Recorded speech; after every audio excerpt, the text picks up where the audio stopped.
Welcome in, ladies and gentlemen. This is Today in the NA. I'm your host, Vinny Paracelli. Playoff hockey is upon us as we are entering the second weekend of the Robertson Cup playoffs. Two teams kept their seasons alive last night. Let's see if four others can avoid elimination tonight. We are guaranteed at least one Game 5. That's coming up on Saturday between Philly and Northeast. Before we look ahead to the matchups, let's get to the latest NCAA commitments coming out of the NAHL. We'll start with defenseman Tanner Breidenbach of the Bismarck Bobcats. The native of St. Cloud, Minnesota, will be attending Concordia College in the MIAC.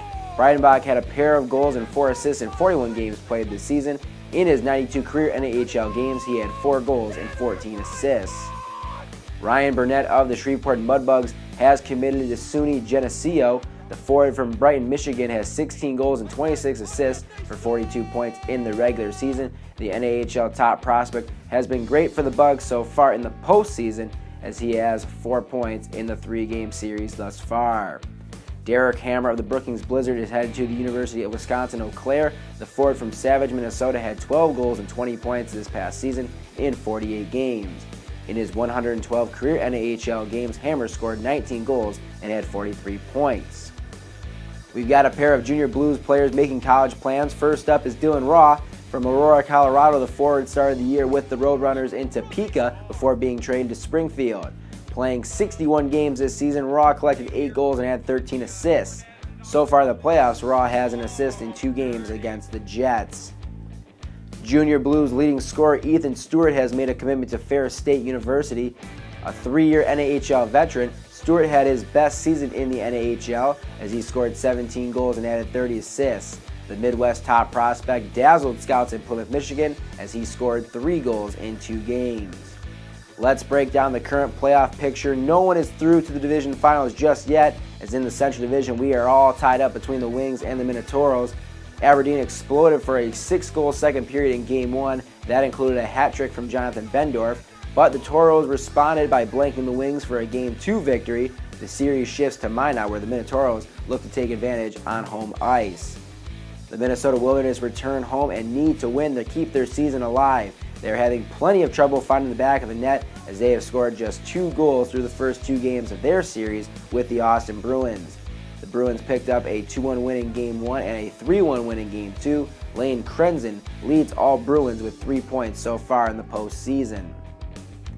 In the East, we told you that we will have a Game 5 between the top-seeded Philly Rebels and the Northeast Generals. Jensen Zerbin scored in triple overtime in Game 4 last night to force the 5th and decisive game. We'll find out who will win this Classic Series on Saturday night. The other East Division semifinal is tied as well between the Knights and the Titans. Jersey took Game 1 by a score of 5-2, while the Knights returned the favor in Game 2, winning 5-1. Games 3 and 4 will be in Wilkes-Barre tonight and tomorrow, with a potential Game 5 being played on Sunday in New Jersey. The regular season champion Fairbanks Ice Dogs are up in their series 2-0 as the series shifts to Minnesota. Jax Murray leads the Dogs with 3 points in the 2 games thus far. The Magicians will look to force a Game 4 and 5. Those will all be hosted by Minnesota. The Janesville Jets will look to finish off the Junior Blues in Springfield this weekend as they lead that series 2-0. Benji Eckerly and Sam Renlund have been unstoppable for the Jets as Eckerly has 4 points in 2 games while Renlund has 3 goals in the series. The Junior Blues need some offense to keep their Robertson Cup chances alive as they have only scored 2 goals in 2 games.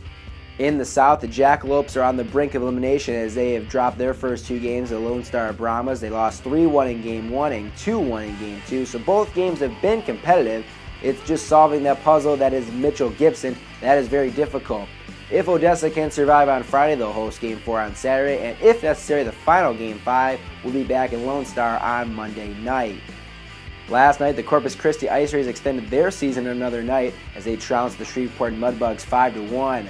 Riley St. Onge had 2 goals and an assist in the must-win game. Larry Youngworth also found the back of the net in the win. Shreveport has another chance to eliminate the Ice Rays tonight, but if they can't, they will host Game 5 on Sunday night. So 5 elimination games on tap for tonight in the NAHL, and another 2 games that will put teams on to the brink of elimination. Don't miss the next big moment. You can watch all the excitement live on Hockey TV.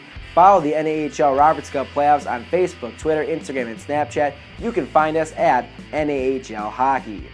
We will be back next week to recap the division semifinals and get you ready for the division finals. And don't forget the Robertson Cup will be held May 11th through the 14th at Fogarty Arena in Blaine, Minnesota.